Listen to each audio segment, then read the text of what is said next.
Il Pescara di Amparo e il Bitonto di Marzuoli, due squadre autrici di sfide accese ed equilibrate. Ratigna sul lato di destra, cambia lato, va da Tampa, spazio, calcia Tampa, primo Tampa, perde l'attimo, recupera il pallone Pato che corre sul lato di sinistra, ancora Rafa Pato, dall'altra parte c'è Vannelli, Gabi Vannelli, 1-0 per il Pescara con questa transizione fenomenale di corsa Rafa Pato. L'assist al bacio per Gabi Vannelli.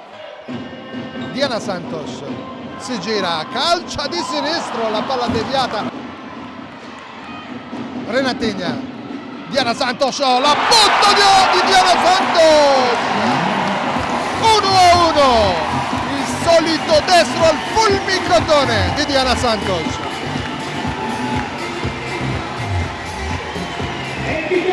Vicino a lei c'è anche Diana Santos, sarà lei a calciare, va in mezzo a Lucileia, Iosi, lungo verso Lucileia,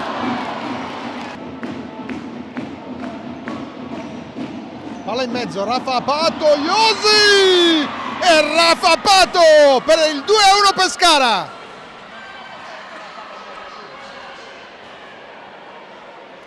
Sfrutta il rimpallo Rafa Pato, trova il nuovo vantaggio per le abruzzesi.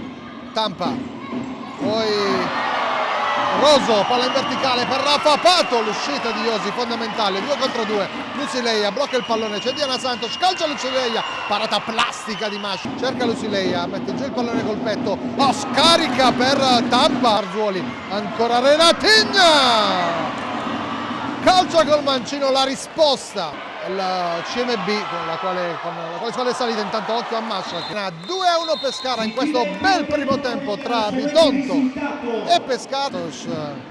La strattonata sulla maglietta, Iosi, intanto Diana Santos in verticale, Lucileia dall'altra parte, Renatigna, fulmineo.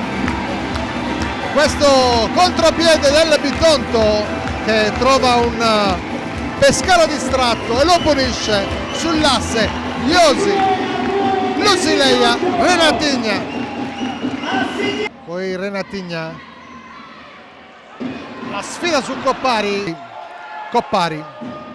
Roso, supera Grieco, Roso, Natalia Roso, torna ancora in vantaggio il Pescara.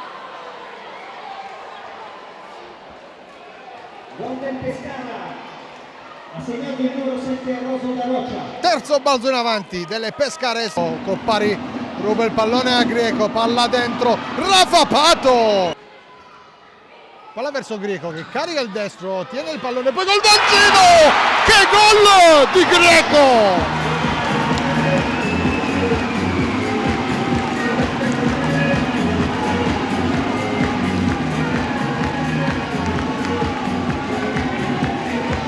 Si era coordinata bene, riparte il Bitonto con Tampa, calcia Tampa, col mancino tira fuori questo sinistro Tampa, la sterzata, la controsterzata, calcia ma si incarta il tocco, palla verso Tampa, forse la deviazione di Dincecco, era a ragionare meglio ma sbaglia poi il rilancio, Tati calcia col mancino e qui il miracolo di Iosi.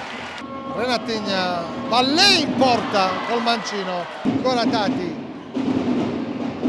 calcia Tati, Iosi tiene il pallone lì, palla lunga, Renatigna col tacco, al rimorchio, Mansueto, Rafa Pato di corsa, Rafa Pato dall'altra parte, Rafa Pato, Iosi in uscita, di corsa sul lato di sinistra, calcia, arriva Roso che sbaglia, palla in verticale, Lucileia col tacco, arriva la sirena, 3-3, finisce in parità la super sfida tra Bitonto e Pescara.